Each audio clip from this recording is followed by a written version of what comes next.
C'est une grande humaniste que nous recevons aujourd'hui sur le plateau de Bisso na Bisso, un grand visage de la diaspora. Nous l'appelons affectueusement Mama Bintou, parce qu'elle a fait son entrée au panthéon des femmes qui font des belles choses dans leur pays d'origine. Mesdames et messieurs, bonjour et bienvenue sur Ziana TV. Vous suivez Bisso na Bisso. Aujourd'hui, je reçois sur ce plateau Mama Bintou. Mama Bintou, bonjour.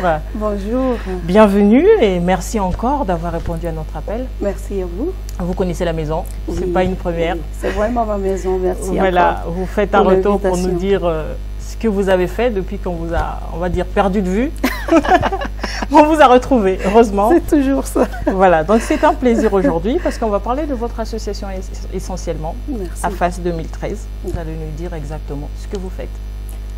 Alors, nous, c'est Action des femmes africaines solidaires pour le développement, AFAS en sigle.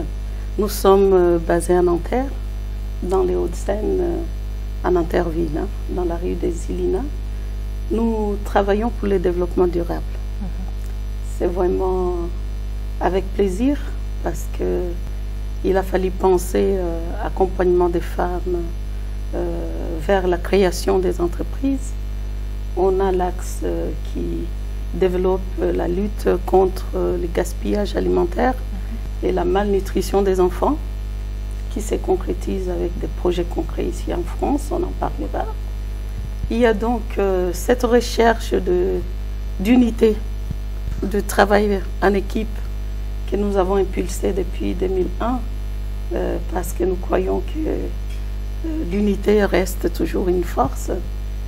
Et là donc nous travaillons en réseau avec beaucoup d'autres associations pour que nous puissions échanger les expériences mais aussi le savoir-faire.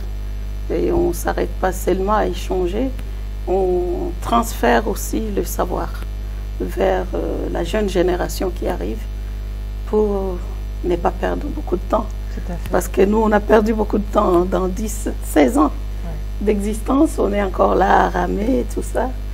Mais il y a des belles choses qui ont Oui, été faites, oui. on en parlera. Mais on a compris qu'il faut vraiment aider les jeunes à s'épanouir rapidement, à comprendre les codes sociétals ici en France.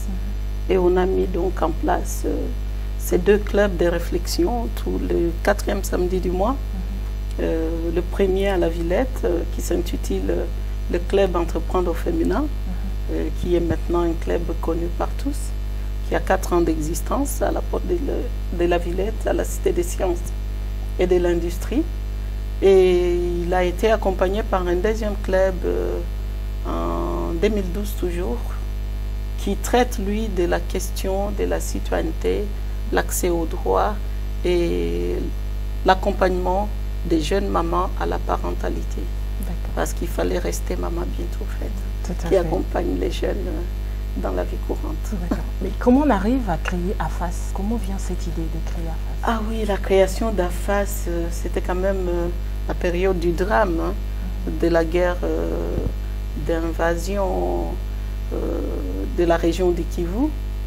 Nous, on était une famille de référence parce que venant du Kivu, fille du pasteur Ouidita, fondateur et initiateur du projet Panzi.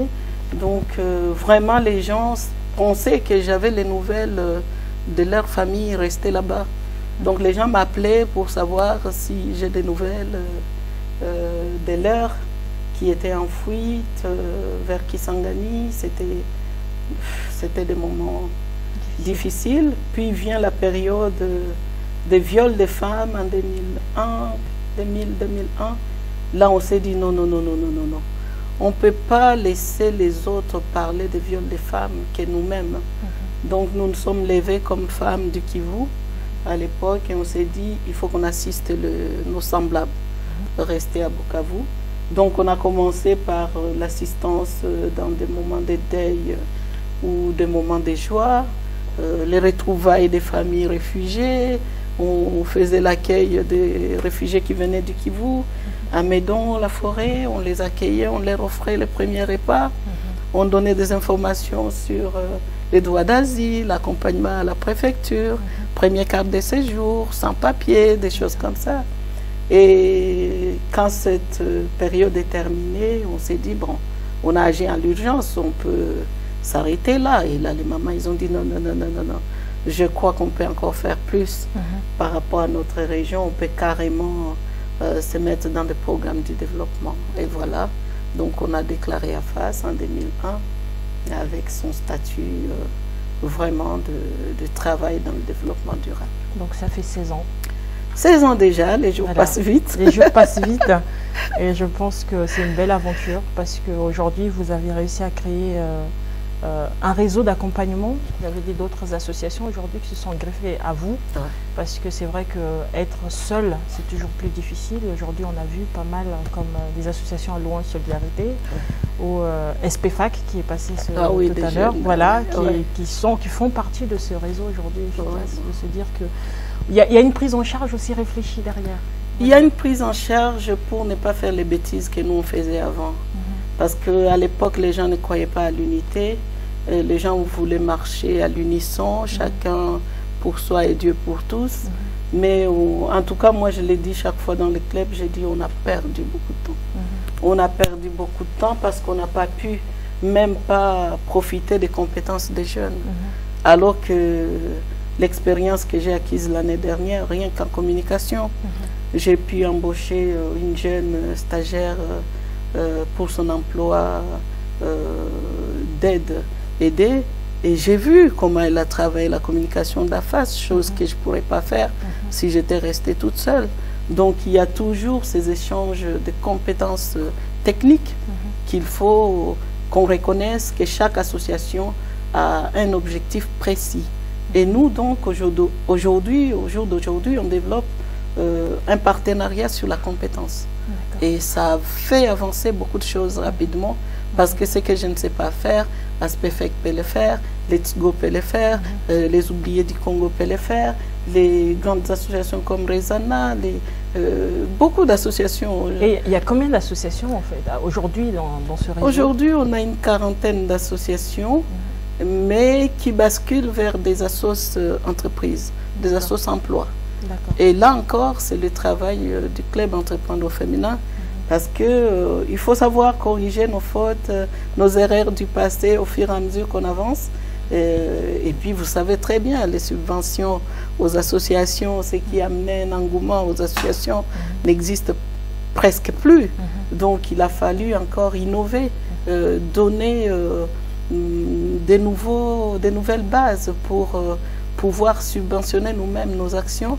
Et là, c'est l'esprit d'entrepreneur qui vous équipe avec toutes ces séances de coaching qu'on fait, que ce soit avec Joyce Soto ou beaucoup de dames, en tout cas de grande qualité, qui nous donnent des coups de main dans les formations, dans les coachings en images, le développement personnel, la prise de parole, et même justement tout simplement accompagner ton idée vers la concrétisation de ce projet.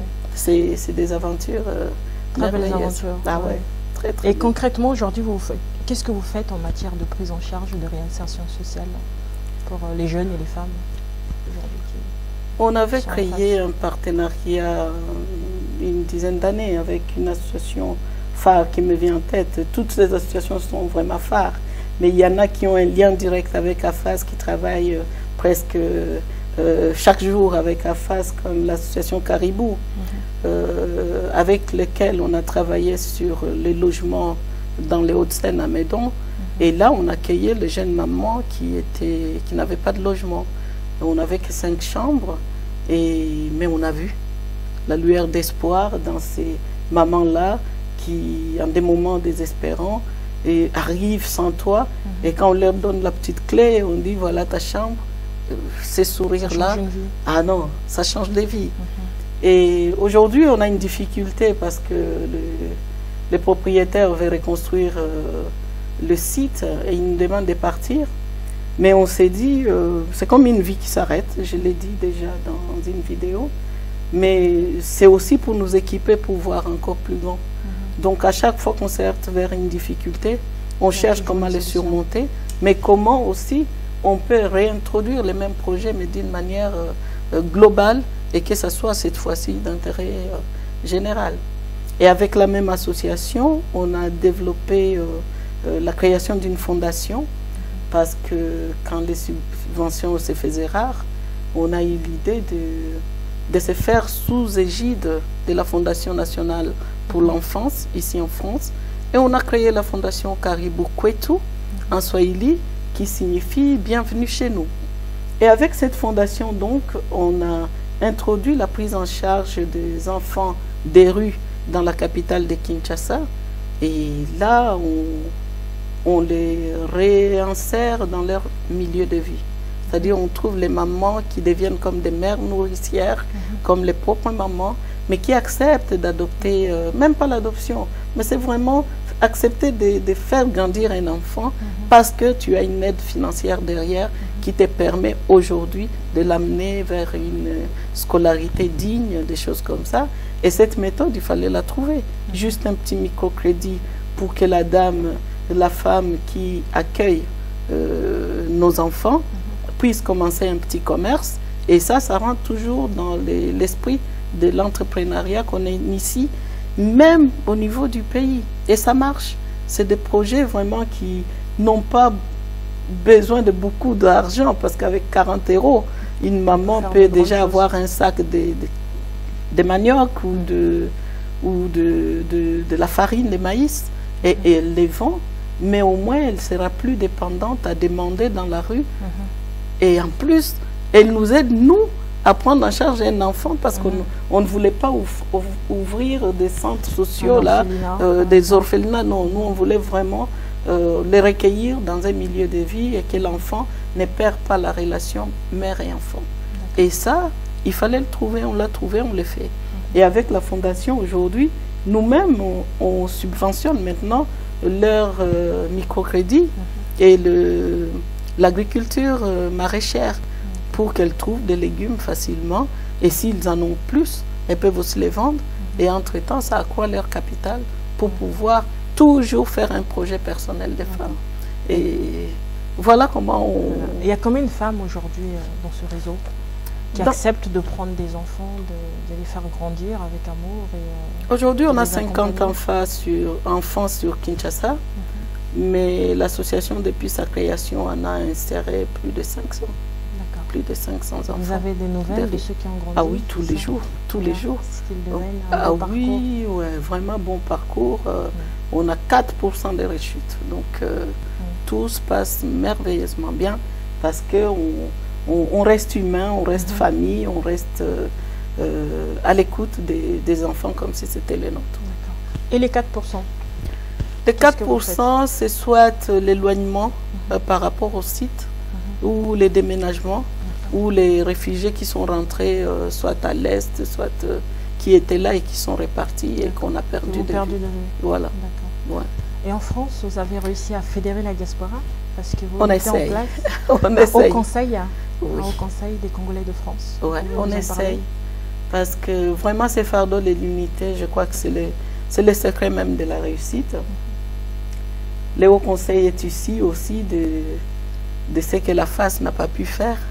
Donc, fédérer déjà les communautés, les initier à l'accès aux droits, mais aussi interchanger les pratiques qui marchent. Donc, on a pensé à rehausser un peu, devenir un organe d'appui technique aux associations pour que ce que je cherchais d'une manière personnelle, cette fois-ci, que je ne fasse pas de démarches personnelles, que ce soit en groupe. Et là, on trouve des techniciens qui nous accompagnent vraiment de A à Z, quoi. Et ça, c'est vraiment un cadeau pour toute la communauté congolaise de France et d'Europe.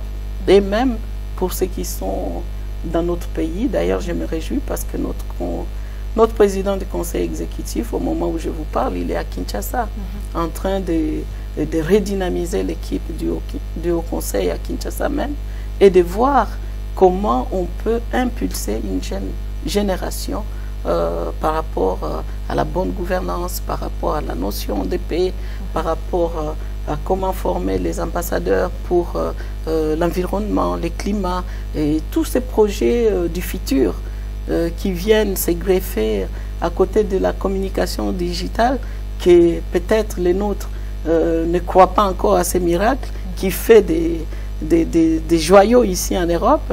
Donc on est juste des canaux de transmission pour que les choses se passent rapidement, aussi rapidement que possible, aussi dans nos pays d'origine comme ici. Et on s'en réjouit quand même que même ici ça marche. D'accord. Mais comment réussir à parler de paix, Maman Bintou, sachant que nous venons de pays difficiles, il y a beaucoup de réfugiés dans la diaspora congolaise ici en France, il y a beaucoup de blessures. Comment réussir à parler de paix alors qu'on a des prises de position qui sont de plus en plus extrêmes, on le voit aujourd'hui. Comment faire passer un message à quelqu'un qui a une histoire aussi profonde, qui n'a pas eu le temps d'être reconnu en tant que victime par la société dans laquelle il était avant aujourd'hui? Oui, c'est vrai que en janvier dernier, quand on m'a décerné le prix du meilleur défenseur pour les droits de l'homme, avec le mouvement des jeunes pour les droits de l'homme, je me suis dit, pourquoi moi? Et au fait, ce n'est que par après que j'ai compris que ils ont compris que j'ai réussi à me guérir moi-même face à la douleur que j'ai portée par rapport au Kivu, et qu'une fois que vous-même vous passez par le pardon et que maintenant vous pouvez travailler comment le dire aux autres, parce que personne ne peut souffrir plus que moi venant du Kivu par rapport à la violence qui a été vécue en RDC. Et cette histoire-là nous accompagne pour devenir en fait de vrais messagers. Parce que c'est en se libérant soi-même qu'on peut arriver à libérer les autres. Donc la paix pour moi aujourd'hui, c'est pas que des mots. C'est vraiment une conviction. Une conviction que chacun, là où il est, autour de soi, en commençant par nos propres maisons, on peut être bâtisseur de la paix. Et quand on le fait déjà pour soi, dans son milieu, dans la maison, eh bien ça impacte. Ça devient un mode de vie. Tu vis en paix avec toi-même et tu les transmets. Tu les transmets autour de toi. Et quand les gens, beaucoup de gens m'ont dit, quand on vous côtoie, on change. J'ai dit oui, parce que il faut qu'on change. Il faut qu'on arrive à se surpasser. Ça nous demande peut-être de donner plus aujourd'hui en sacrifice, mais le résultat, il est beau. Parce que ça ne peut que confondre celui qui voulait la violence. Quand vous pardonnez, Mandela nous l'a montré. Aujourd'hui, il faut qu'on continue les combats des gens comme Mandela. Et si on prépare par la jeune génération, par des témoignages de vie comme nous, venant du Kivu, comment pardonner les gens qui vous envahissent et qui vous prennent tout jusqu'à notre héritage, hein, donc jusqu'au sol. Mais comment arriver au pardon? Eh bien, il faut passer par là pour pouvoir parler de la paix. Et nous le faisons au quotidien et tous les jours. Et vous le vivez aussi. Et je le vis. Et ça me rend plus heureuse parce que c'est ça qui nous amène à libérer, au fait, toute cette énergie positive autour de nous. Parce qu'au lieu de se mettre à exposer les problèmes, on va se mettre à résoudre les problèmes. Pourquoi vivre dans les conflits? Ben non. Si on donne l'amour, on ne peut pas continuellement être dans le conflit. Personne ne peut résister à l'amour. Personne. Même les plus méchants. Tout à fait. Ah oui. Une fois qu'il a compris. L'amour que vous distribuez, ça va jusqu'à Kivu, parce que bien sûr, ça. À Kivu, vous accompagnez les femmes violées. Le bureau d'affaires, c'est vraiment au Kivu. D'ailleurs, beaucoup de gens avec qui je travaille, j'ai une dame qui est actuellement à Paris et qui vient le docteur Raissa Raissa est là, voilà. Il y a Bibi Chmundio, il y a Osberi Totoro, c'est vraiment des pôles qu'on implante dans toute la République du Congo. Dieu voulant, ça va aller très vite. Mais parce qu'il faut que les femmes comprennent qu'elles ont la charge, parce qu'elles portent la vie, elles doivent protéger cette vie. Quand on a la charge de nos enfants, l'avenir de demain dépend de la mesure, de la compréhension, de l'éducation qu'ont les femmes aujourd'hui. La construction même de la société de demain dépend de la femme que nous avons aujourd'hui. Donc si on ne bâtit pas l'imaginaire de la femme avec des messages de paix, avec la connaissance du droit humain, avec la connaissance de ce qui est bien et mal. Et des messages d'espérance. Et des messages d'espérance, elle ne fera rien. Donc il faut qu'on commence à servir d'exemple et de leur transmettre les flambeaux, parce qu'on n'est que passagers sur Terre. Tout à fait. Une grande victoire, vous vous battez également pour institutionnaliser les choses en RDC? Ah oui, oui, oui, parce qu'on a assez travaillé avec les femmes dans l'informel, ce qui fait que les femmes, même leurs efforts ne sont pas considérés. Ouais, maintenant, il faut qu'on passe vraiment avec la jeunesse que j'aime beaucoup cette année. Il faut qu'on pense à la visibilité de leurs actions. Donc, il faut qu'on travaille plus la communication. Il faut que les femmes, leurs actions soient vues. Il y a beaucoup de gens qui sont visibles, mais on ne voit pas leurs actions.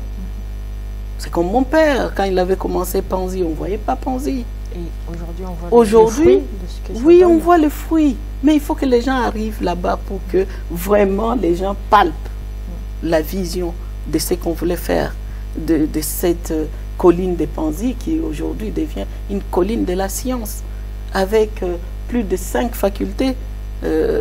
Non, c'est imaginable dans un pays tout le temps tourmenté en guerre. Aujourd'hui, on fête nos 25e jubilés. Je les salue d'ailleurs, ils sont en fête. Ouais, mais on s'est dit, il a fallu qu'il y ait des gens comme lui, Pasteur Wigita, qui voit et qui plante la première sémence. Parce que tu plantes, quelqu'un d'autre vient, il sème, et l'autre vient, il arrose, mais c'est le Seigneur qui fait croître les choses. Et là, le projet grandit, et quand je rentre là-bas, je trouve mes collègues de classe. C'est eux aujourd'hui, les Mouchavali, les Madongongo, c'est elles aujourd'hui qui gèrent le projet. Elles étaient étudiantes il y a 25 ans. Et ça ne peut que vous faire flipper comme moi. J'ai la joie. Et en même temps, c'est ça qui nous donne de l'espoir, de l'espérer, bâtir, être vraiment du côté des bâtisseurs, des cités, des bâtisseurs de nos pays. Pas seulement exposer les problèmes. Moi, les problèmes, ça ne m'intéresse pas. C'est la résolution du problème qui m'intéresse. Et qui vous accompagne dans cette belle aventure, Maman Bintou? Parce que je dis, vous faites des choses extraordinaires, des choses immenses, j'ai presque envie de dire. Vous déplacez les montagnes, il faut le dire. Hein. Non. Qui vous accompagne? On se dit, mais qui est derrière Madame Maman Bintou? Parce qu'aujourd'hui, je m'arrête et je me dis, waouh. Non, j'ai la chance d'être en 16 ans. Vraiment, j'ai la chance d'être aimée par les femmes.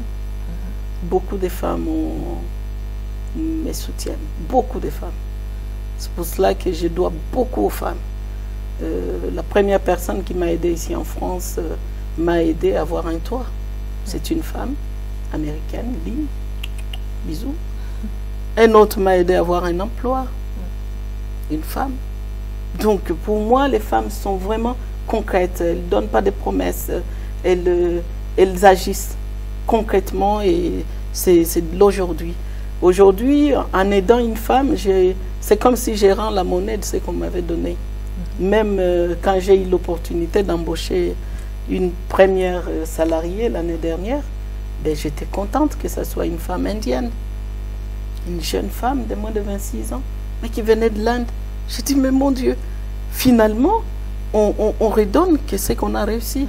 Et je ne savais pas que c'était une orpheline. Ce n'est qu'après, quand elle m'a raconté son histoire, que j'ai dit, mais j'ai fait exactement ce que Lynn m'avait fait aussi. Et je suis dans la joie aujourd'hui.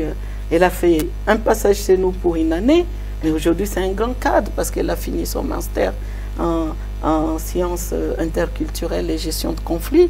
Mais c'est des jeunes qui, aujourd'hui, dès que j'ai besoin de quelque chose, une aide technique, elles seront toujours là.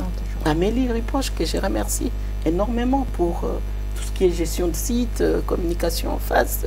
Elle le fait, même si elle n'est plus là. Hein.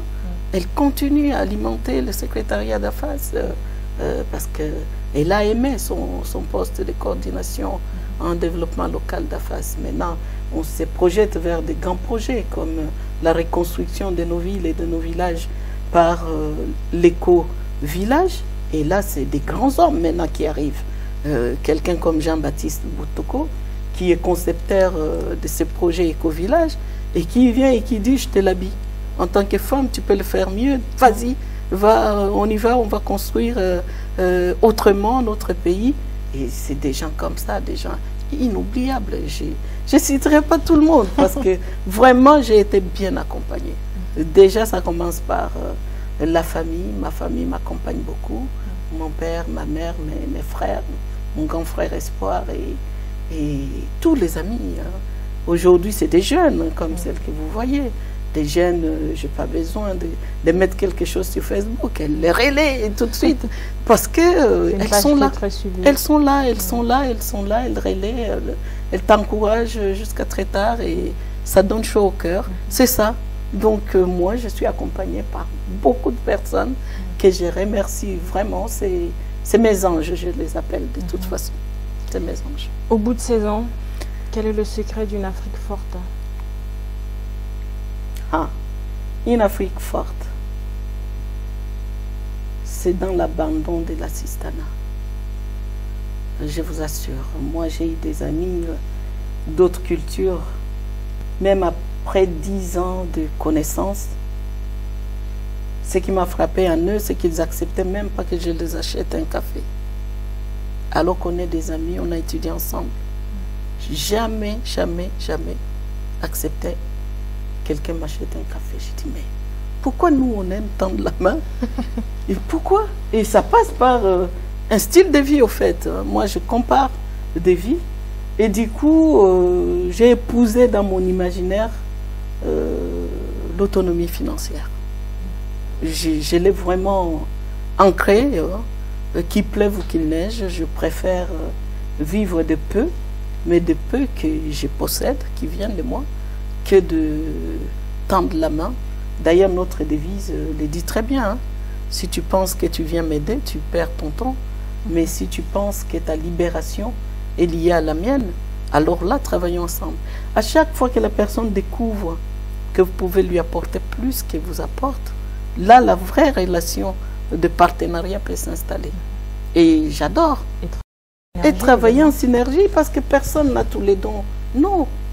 Tu ne peux pas avoir tous les dons. Il y a toujours des carences quelque part que l'autre veut combler. Et il faut laisser ces espaces de complémentarité. Et j'adore ça. Et si on parlait de votre carnet de route? Ouais, cette année, vraiment. Carnet chargé. Oui, je vais dire, je vais oser. De belles actions en vue? Oui, je vais oser. Je vais oser parce que je souffre comme une mère, je souffre comme une femme, je souffre comme une maman, comme une sœur. La première action, le 24 juin d'ailleurs, attendez-vous à nous voir parce que nous voulons oser réconcilier les jeunes des banlieues avec la police. J'ai presque envie de dire pareil fou.